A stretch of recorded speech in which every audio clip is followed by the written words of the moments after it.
Welcome back to the Hitchhiker's Guide to the Cosmos, the beginner's guide to astronomy. In this episode, we're going to be looking at the Sun, our local star.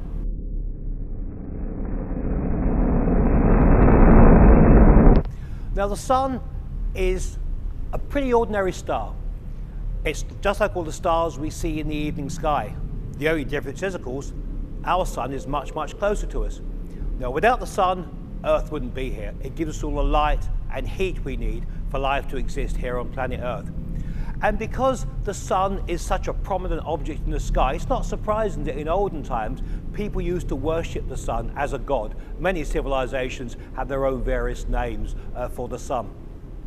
Now, the Sun is around about 900,000 miles across, which is pretty big by our standards, but compared to other stars, it really is just pretty average. Some stars are many, many hundreds of times bigger than that. The Sun appears in certain ways to affect our weather here on planet Earth. We know that there are sunspots on the surface of the Sun. These are darker areas when scientists, astronomers study the Sun. The surface of the Sun typically is about 6,000 degrees centigrade.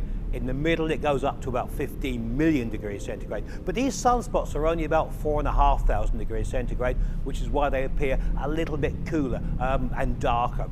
And when there are very, very few sunspots on the Sun, the temperature on the Earth seems to drop quite a fair bit. Now, these sunspots seem to come and go about every 11 years. But back in the 17th century, when there were very few sunspots, the temperature on the Earth dropped down quite a lot. We had the mini ice age. The same sort of thing happened in the late 18th and early 19th century, and we have wonderful records of that. A young man called Charles Dickens was growing up, and he uses the backdrop of the cold weather for lots and lots of his stories. The Sun also produces flares, and when those flares, which are connected with the sunspots, thump into the Earth, we see those wonderful lights in the sky, which we call the northern lights or the aurora borealis. Well, that's it for the Sun.